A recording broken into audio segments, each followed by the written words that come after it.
Hello everyone! So, if you want to customize your watch face on your Xiaomi Watch S3, first of all, press and hold the current watch face to enter up your watch face editor. Now here press Edit and keep in mind that different watches have a different level of customization. So for example, here, particularly on this one, you can choose your style. You can adjust the color of it to make it further adjustable, right? You will try out some other.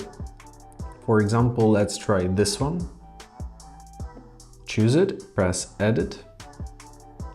Here you can add up some new data, for example, your weather, IQ, IV, so it really depends on a watch face, right? So choose the one to your liking. And basically that's it. When you're satisfied, simply press on the watch and it will be applied automatically. Also, you can do this through your Mi Fitness application. So simply open it up, press Device, press Manage Watch Faces, choose any, and also you can check if it is editable. And basically that's it. Hope this video is helpful. Thank you so much for watching and have a great day.